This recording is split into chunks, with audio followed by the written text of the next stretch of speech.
دنیا کی ایک واحد جماعت ہے جو فرقواریت کے لیبل سے پاک ہے، جس کے طرز عمل میں آپ کو طنز نہیں ملے گا، جس میں فرقواریت نہیں ملے گی، جس میں کوئی تشدد نہیں ملے گا، تبھی پوری دنیا میں بآسانی تبلیغ والوں کو ویزا مل جاتا ہے۔ فتنہ پرست لوگوں نے علماء دیوبند کی کتابوں کو سے تروڑ مروڑ کے چیزیں نقول کے ایسا ملغوبہ بنا کے عرب علماء کے سامنے پیش کیا کہ وہ بھی کنفیوژن کا شکار ہوئے ہیں۔ میں نے کہا یہ بزرگ عالم ایک دفعہ ادھر پاکستان یا ہندوستان آ جائے، میں ان کو شب جمعہ میں لے کے جاؤں گا اور کہوں گا ان کا بیان شروع اس سے ہوتا ہے کہ اللہ سے ہوتا ہے، اللہ کے غیر سے نہیں، درمیان میں بھی یہ اور ختم بھی اسی پہ۔ اور کچھ فرقہ پرست لوگ ہیں جو اپنے مسلک کو پروموٹ کرنے کے لیے ان کو ایک موقع ملا ہے دبے دبے لفظوں میں، وہ بھی کچھ تو بالکل واضح طور پر میڈیا پہ آ کے اور کچھ دبے دبے لفظوں میں اس طرح کی چیزیں پھیلا رہے ہیں جس سے تبلیغی جماعت بدنام ہو۔ تو کل سے مسلسل لوگوں کی کالز آ رہی ہیں، دوست احباب کی بھی، کہ بھائی آپ تبلیغ کے بارے میں کچھ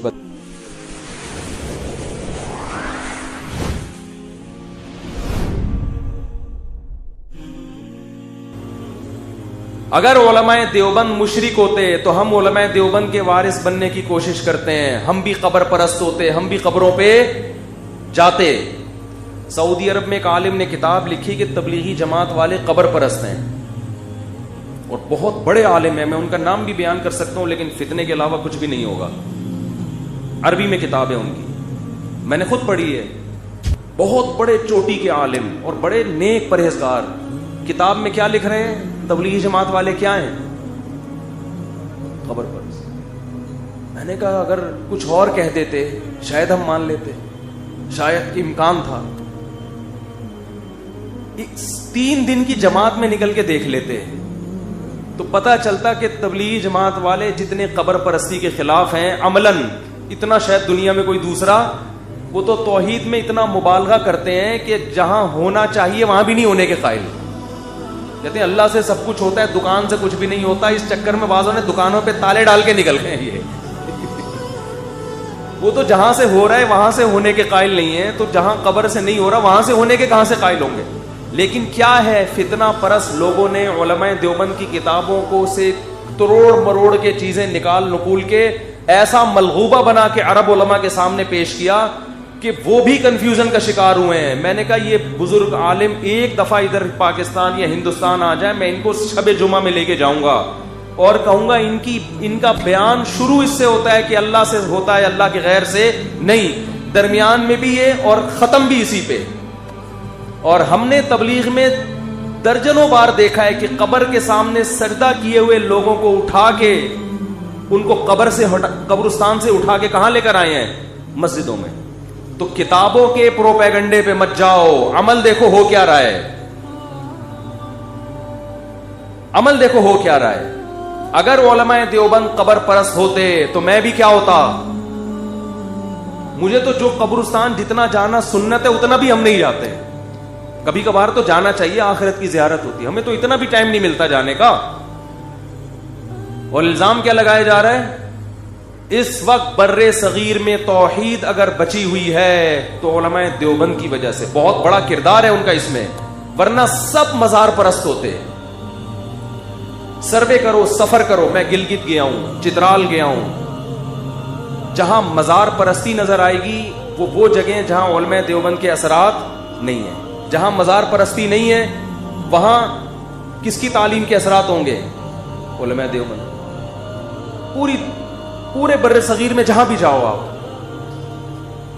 جہاں بھی جاؤ، مزار اگر نظر آ رہے ہیں، قبروں پہ سجدے نظر آ رہے ہیں، بھائی یہاں کوئی عالم دیوبند کا عالم نہیں آیا تبلیغ کے لیے۔ اور جہاں میں گلگت کے ایسے دیہاتوں میں گیا جہاں ایک بالش سے اونچی قبر نہیں ہے، سب مٹی کی قبریں، ایک بالش سے اونچی کوئی قبر نہیں، بڑے بڑے قبر۔ میں حیران، یار تم گاؤں دیہات کے لوگ، تمہیں اتنا شعور، تو سلسلہ جا کے کہاں ملے گا؟ جاء عالم من دیوبند، کہاں سے ایک عالم آئے تھے؟ دیوبند۔ وہ سب مزار ختم کر کے چلے گئے۔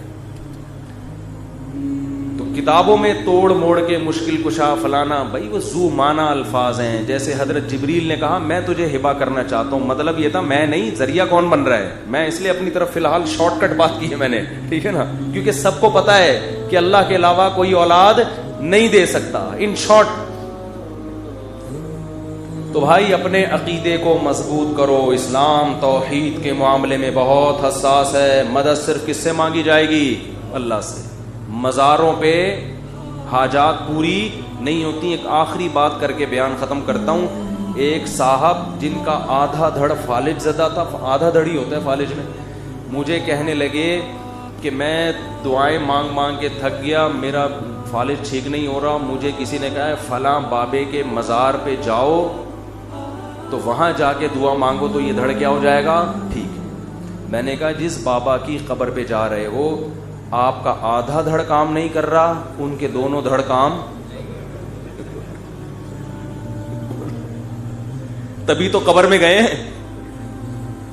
میں نے کہا اگر ان کے دونوں دھڑ میں سے آدھا دھڑ دور کی بات ایک آنکھ بھی کام کر رہی ہوتی نا, مثال کے طور پر آپ کسی بزرگ کا انتقال ہو گیا, آپ نہلا رہے ہیں, ہمارا اسٹائل ہی ہے یہ بات کرنے کا نا. جب میں نے اس کو کہا تو ہنسنے لگا. وہ میں نے کہا جس کے پاس جا رہے اس کے دونوں دھڑ کام نہیں کر رہے بھائی.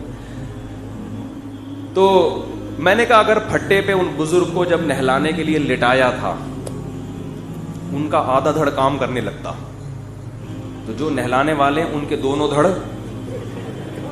کام نہیں کرتے, مر جاتے وہ خوف سے.